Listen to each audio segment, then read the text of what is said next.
Hi guys.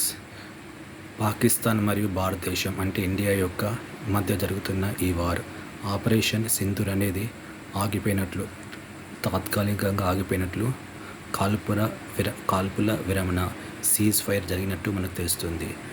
ప్రపంచంలోని అగ్రదేశమైన United States of America USA president Donald Trump Pakistan మరియు India మధ్య అగ్రిమెంట్ కుదిర్చారని, రెండు దేశాల మధ్య ఆయన రెండు దేశాలతో అధిపతులతో మాట్లాడారని, రెండు దేశాల యొక్క మిలిటరీ అధిపతులతో మాట్లాడని, రెండు దేశాల యొక్క అధ్యక్షులతో ప్రధానమంత్రితో మాట్లాడని, రెండు దేశాల మధ్య కాల్పుల విరమణ అంటే సీజ్ ఫైర్ జరగాలని ఆయన తెలిపాడని తెలిసింది. సో అమెరికా అధ్యక్షుడైన డొనాల్డ్ ట్రంప్ తన అఫీషియల్ ట్విట్టర్ అకౌంట్లో ఈ రెండు దేశాల మధ్య తను మాట్లాడినట్టు, సీజ్ ఫైర్కు వాళ్ళు ఒప్పుకున్నట్టు తాను చేశాడు. తాను ఈ రెండు దేశాల మధ్యవర్తిత్వం అంటే మీడియేటింగ్ చేసినట్టు తను ట్వీట్ చేశాడు.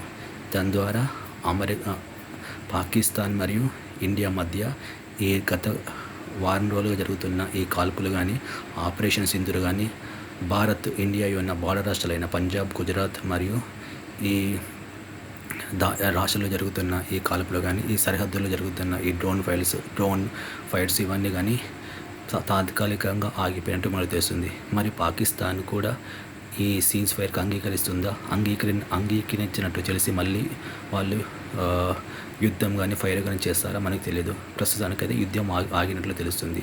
ఇంకొక వార్త ఏం వస్తుందంటే, ఆల్రెడీ పాకిస్తాన్ ఈ సీజ్ ఫైర్ యొక్క అగ్రిమెంట్ను రూల్ బ్రేక్ చేసిందని, వాళ్ళు ఆల్రెడీ అక్కడ సరిహద్దులో మళ్ళీ వారు యుద్ధం కొనసాగిస్తున్నారని, ఫైరింగ్ చేస్తున్నారని మనకు తెలిసింది.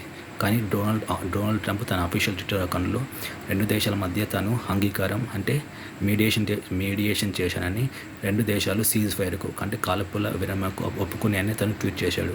ఏది ఎంతవరకు కరెక్ట్ అనేది మనకి ఇంకా తెలియదు. ఇది ఆఫీషియల్గా జరిగిన ట్వీట్ డొనాల్డ్ అకౌంట్ నుండి యూఎస్ నుంచి.